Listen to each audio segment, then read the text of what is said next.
रिया चक्रवर्ती, ये सब लोग इसमें आरोपी है हमारे सामने। इसे ही कहते हैं कि आसमान से गिरे खजूर में अटके। सुशांत सिंह राजपूत केस में बरी होने के बाद रिया चक्रवर्ती संभलकर सेलिब्रेट भी नहीं कर पाई कि उन पर एक और मौत के मामले में एफआईआर दर्ज हो गई। 4 साल से सुशांत सिंह राजपूत मामले में सीबीआई जांच चल रही थी, जिसमें अब 3 दिन पहले ही फैसला आया और इसमें रिया को क्लीन चिट मिल गई। खुशी से भरी रिया परिवार के साथ मुंबई के सिद्धि विनायक मंदिर पहुंची, लेकिन उनकी यह राहत चंद घंटे भी नहीं टिक पाई। अचानक सुशांत की मैनेजर दिशा सालन के मामले में रिया पर एफआईआर दर्ज हो गई। दिशा सालन के पिता ने शिकायत दर्ज कराई है। सुशांत की मौत के महज 4 दिन बाद दिशा सालन की भी संदिग्ध परिस्थितियों में मौत हो गई थी। अब इसी मामले में 4 साल बाद दिशा के पिता ने पुलिस कमिश्नर और जॉइंट कमिश्नर के पास लिखित शिकायत दर्ज कराई है, जिसमें उन्होंने कई गंभीर आरोप लगाए हैं। इस शिकायत में आदित्य ठाकरे, डीनो मौर्य, सूरज पंचोली, परमवीर सिंह, सचिन बाज और रिया चक्रवर्ती को आरोपी बनाया गया है।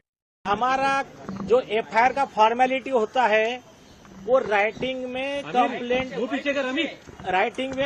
देने के लिए आए थे। उसका जैसा हमने प्रेस नोट में बताया है, जैसा कि हमने प्रेस नोट में बताया था, अमीर सर पीछे कर। जब भी पुलिस अधिकारी आरोपी होता है तब राइटिंग में कंप्लेंट देना होता है कमिश्नर ऑफिस को। सुधीर होरा वर्सेस कमिश्नर ऑफ पुलिस आपको दिया है केसला, उसमें गाइडलाइंस है और ये कंप्लेंट ही एफआईआर होता है। तो हमने वो कंप्लेंट दे दिया है। उन्होंने ऊपर से डिस्कस किया। लक्ष्मी गौतम साहब थे जॉइंट सीपी क्राइम, उन्होंने कमिश्नर साहब से डिस्कस करके कहा कि ओके ले लीजिए, हमको रिसीव दे दिया है। अब एक्शन हमारे तरफ से कंप्लीट हो गया है। आप जिम्मेदारी है पुलिस डिपार्टमेंट की कब वो आरोपी को अरेस्ट करते हैं। कौन आरोपी कौन है? एफआईआर रजिस्टर हो, ये एफआईआर है सर। सुधीर होरा के केसला के हिसाब से यही एफआईआर। आरोपी आदित्य ठाकरे, डीनो मौर्य, सूरज पंचोली, उनके बॉडीगार्ड परमवीर सिंह, सचिन वाजे, रिया चक्रवर्ती, ये सब लोग इसमें आरोपी है हमारे सामने।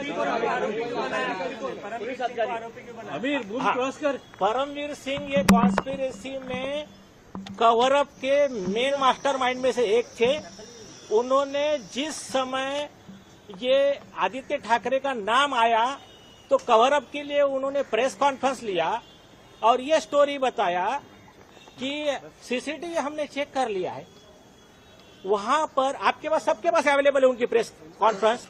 वहां पर कोई भी राजनेता आया नहीं था फ्लैट पे और मोबाइल टावर लोकेशन से लेकर आई विटनेस के टेस्टिमोनी तक ये सब परमवीर सिंह को झूठा साबित करते हैं और बाकी सब चीजें इसमें डिटेल में दी गई है। इसमें एडिशन में एक चीज दी गई है जो पूरे देश के लिए शॉकिंग है। फर्स्ट थिंग, इन्वेस्टिगेशन पेपर की बात कर रहा हूं मैं, नारकोटिक्स कंट्रोल ब्यूरो के इन्वेस्टिगेशन में यह पाया गया आदित्य ठाकरे ड्रग्स के बिजनेस में इन्वॉल्व है। वो डिटेल जो है हमने इसमें दे दी है। आदित्य ठाकरे, डीनो मौर्य, इनके फोन के रिकॉर्डिंग से लेकर समीर खान जो थे जिनका DAPP नाम का कंपनी है, जिसको ड्रग्स के सिंडिकेट में नारकोटिक्स ब्यूरो ने आरोप अक्यूज बनाया कंपनी को, वो कंपनी के ये जो रेगुलर कनेक्ट वाले लोग हैं, चाहे डीनो मौर्य हो, चाहे सूरज पांचोली हो, चाहे आदित्य ठाकरे हो, और कुछ नाम मैं नहीं ले रहा हूं, थोड़ी देर में मैं कुछ फोटो आपको भेजूंगा, वो आप देख लीजिए। ये एक बहुत बड़ा विषय है।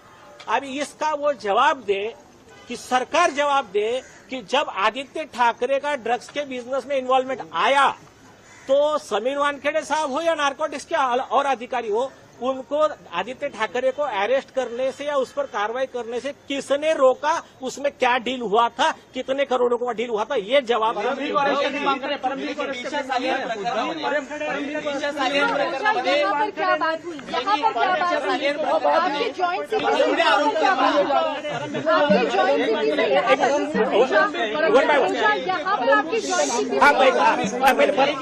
पर आपकी जॉइंट सीपी से क्या बात हुई, किस तरीके का जॉइंट सीपी से मिला है? जॉइंट सीपी ने कमिश्नर साहब से बात की और उन्होंने बताया कि ये केस में ठीक है, आपके कहने के हिसाब से हम इसको रिसीव कर लेते हैं। कमिश्नर से डिस्कशन करने के बाद हमने कहा यही एफआईआर है, यही गाइडलाइंस उन्होंने कहा ठीक है, सीपी साहब ने ओके कह दिया है, उन्होंने रिसीव कर लिया। हमारे हिसाब से एफआईआर हो चुका है और लगा तो बाकी तो चीजें अभी कोर्ट में भी पिटीशन है, इनको कोर्ट में जवाब देना है। अभी इनका जिम्मेदारी है कि इसके आगे का प्रोसीजर ये लोग क्या करते हैं।